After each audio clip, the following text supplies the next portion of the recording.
राधे राधे, जय श्री कृष्णा। आप सभी का हार्दिक अभिनंदन करती हूँ अपने यूट्यूब चैनल पर।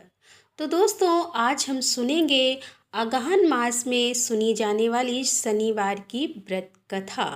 इसके पाठ से शनि साढ़े साती और शनि दोष से मिलेगी मुक्ति। शनि देव को कर्म फल दाता कहा गया है। शनि कर्मों के हिसाब से व्यक्ति को दंड देते हैं। कहते हैं कि शनिवार के व्रत रखने से शनि दोष में कमी आती है, साथ ही शनि देव का आशीर्वाद भी मिलता है। शनि दोष और शनि की साढ़े साती से बचने के लिए इस कथा का पाठ जरूर करें एवं सुने। आज्ञा दी गुरुदेव ने, दीना शीस झुकाए, कथा कहूँ शनिदेव की, भाषा सरल बनाए। सर्वप्रथम गणपति जी को नमस्कार करके मैं श्री शनिदेव जी की कथा प्रारंभ करती हूँ। यह शनिदेव जो मनोवांछित कार्यों को सफल बनाने वाले हैं तथा जिन्हें सकल नर नारी और 33 कोटि देवता योगीश्वर मुनीश्वर ध्याते हैं, वहीं देव मेरी त्रुटियों को क्षमा करें और मुझे अपनी शरण में ले लें। मेरे मन में आपके प्रति अगाध प्रेम है। यह बात सर्वविदित है कि जो लोग शनिदेव को ध्याते हैं उनके सकल मनोरथ सफल होते हैं, तथा जो ऐसे देव को भूल जाता है वह इस संसार में महान दुख पाता है, 12 हुआ नगरकामी होता है और अगले जन्म में पशु की योनि में जाता है। जो कथा मैं तन मन से कहने जा रही हूँ उसे आप भी सच्चे मन से ग्रहण करें। एक बार संसार में चहुं ओर पूजे जाने वाले 9 ग्रह एक स्थान पर एकत्र हुए। परस्पर विविध 4 प्रकार से वार्तालाप करने लगे। जब बात घूमती हुई उस स्थान पर आ पहुंची कि हम 9 ग्रहों में सबसे बड़ा और सर्वाधिक पूजनीय कौन देव है, तो प्रत्येक ग्रह देवता स्वयं को बड़ा कहने लगे। इस बात पर जब बहुत देर तक वाद विवाद होता रहा और कोई निर्णय नहीं हो सका, तो यह तय हुआ कि चलकर इंद्र से इसका निर्णय कराना चाहिए। अतः वह 9 के 9 ग्रह इंद्रदेव के समस्त उपस्थित हुए।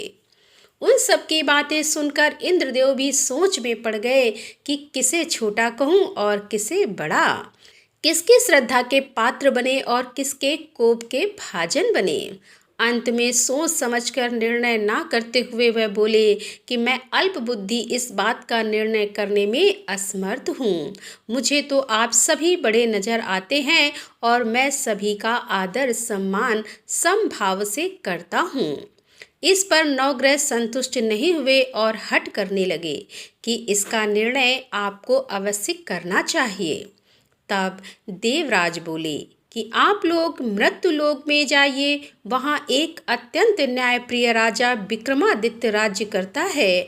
आप उनके पास जाइए, वह अवश्य आपका कोई न कोई उचित निर्णय कर देंगे।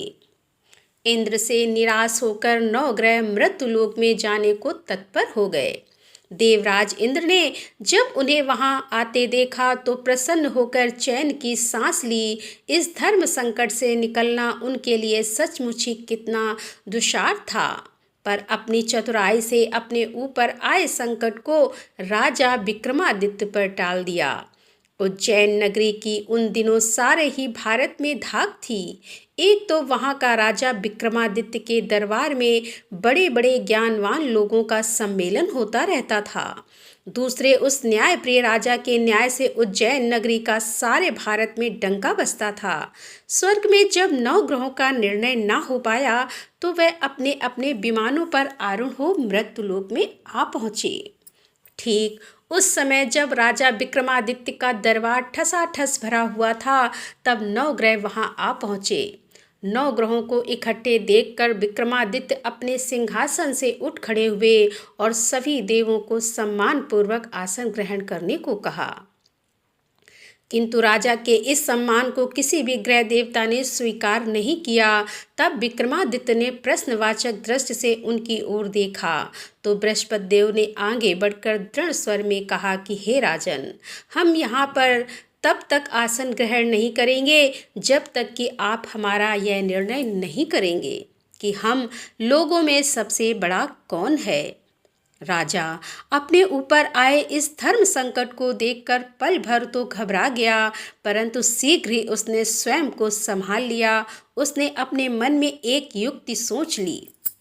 दरबार में छोटे छोटे आसनों की एक पंक्ति में प्रवेश द्वार तक चली गई थी। राजा ने उन लोगों से कहा कि आप यहाँ पर आसन ग्रहण कीजिए और मैं सोचकर अभी अपना निर्णय करता हूँ। यह कहकर राजा अपने सिंहासन पर बैठ गया। सिंहासन के निकट ही जो आसन पड़ा था उस पर भागकर बृहस्पति देव जा बैठे। उनके अगले आसन पर सूर्य देव जा बैठे और सूर्य के निकट ही चंद्रमा, और फिर इसी क्रम में बुध, मंगल, राहु, केतु इत्यादि ने भी अपना अपना आसन ग्रहण कर लिया। पंक्ति में 8वें थे भार्गव, किंतु उन्हें भी संतोष था कि उनके बाद शनिश्चर बैठेंगे, किंतु आसन प्रवेश द्वार के समीप होने के कारण और सबसे अंत में होने के कारण शनिदेव उस पर नहीं बैठे। राजा विक्रमादित्य ने सोचा था कि जो ग्रह उस अंतिम आसन पर बैठेगा वह उसी को विनय और दयाशील के आधार पर बड़ा कह देंगे, पर वहाँ तो बात ही दूसरी हो गई। शनिदेव अति क्रोधी और विकट स्वभाव के देवता हैं। जब वह नहीं बैठे तो 8 ग्रह खिलखिलाकर हंस पड़े। अपना इस प्रकार से अपमान होते देखकर शनिदेव की आंखें क्रोध से लाल हो गईं और भ्रुकुटी तन गईं। क्रोध से कांपते हुए बोले, राजन, मुझसे वैर लेकर तुमने अच्छा नहीं किया। क्या समझकर तुमने मुझे इस प्रकार से अपमानित करना चाहा है और क्यों मुझे तले बिठाना चाहा है। चांद ग्रह का प्रभाव 2.25 दिन रहता है और सूर्य, शुक्र और बुध का प्रभाव केवल आधा मास, और सोम और मंगल 2 मास, और गुरु 13 मास, और राहु और केतु 18 मास रहते हैं, जबकि मैं 7.5 वर्ष तक रहता हूँ। इसीलिए हे राजन, अब तू सावधान हो जा। तूने जो अपमान किया है इसका दंड तुझे अवश्य मिलेगा। राजा के कुछ दिन तो आराम से बीते, लेकिन शीघ्र ही शनिदेव की कोप दृष्टि फिरी और राजा पर 7.5 आ गई। उन्हीं दोनों एक व्यापारी कुछ घोड़े बेचने के लिए उज्जैन नगरी में आया। सुंदर सुंदर घोड़े देखकर राजा जी का मन ललचा गया। राजा ने उन्हें खरीदने का आदेश दिया। घोड़ों में एक घोड़ा भंवर नाम का था। राजा उस पर चढ़कर देखने लगे। कुछ देर तक तो घोड़ा राजा के लिए ही वहीं घूमता रहा, लेकिन फिर सहसा भाग खड़ा हुआ। राजा को बड़ा अचंभा हुआ कि घोड़ा एक भयानक जंगल में राजा को पटककर अंतर ध्यान हो गया। राजा अकेला उस वीरान जंगल में भटकने लगा और साय के समय जब उसे प्यास बहुत सताने लगी तो वह जोर जोर से चीखने लगा। उधर एक पगडंडी से एक ग्वाला अपने गांव को जा रहा था। वह राजा की आवाज़ को सुनकर रुक गया। राजा उसके पास गया।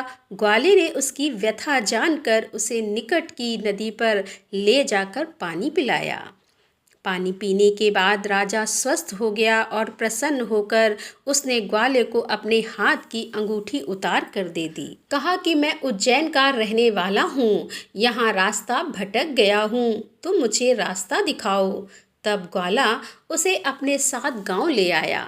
वहाँ एक मिष्ठान की दुकान पर राजा ने मिठाई खा पीकर भूख मिटाई और दुकानदार को भी एक अंगूठी उतार के दे दी। दुकानदार के पूछने पर उसने उससे भी यही कहा कि वह उज्जैन नगरी का रहने वाला है और उसका नाम बोना है। फिर वह दुकान के बंद होने तक वहीं बैठा दुकानदार से बातें करता रहा। उस दिन दुकानदार की बिक्री बहुत हो गई। उसने सोचा, यह भाग्यवान पुरुष है जो इसके आने से आज मेरी इतनी बिक्री हुई है। इसीलिए रात होने पर वह उससे बोला कि वह उसके साथ उसके घर चले और उसके साथ ही भोजन भी करे। राजा मान गया। जब वे दोनों घर पहुँचे तो दुकानदार की पत्नी ने उनका बड़ा स्वागत और सत्कार किया और अतिथि के लिए विशेष रूप से भोजन तैयार किया। भोजन करते समय एक अद्भुत घटना घट गई। जहाँ राजा भोजन कर रहा था वहीं सामने की दीवार वह हार टंगा हुआ था, उसके पीछे एक वहाँ से अदृश्य हो गया। दुकानदार के यहाँ एक बांदी थी, उसने जाकर घर की मालकिन से कहा कि वहाँ कोठी पर हार नहीं है। जब बात दुकानदार तक पहुंची तो उसने राजा से पूछा। राजा बोला, मुझे तो नहीं मालूम, तुम्हारे और मेरे अतिरिक्त तो यहाँ कोई था ही नहीं। सच सच बताओ, हार कहाँ है? मुझे नहीं मालूम।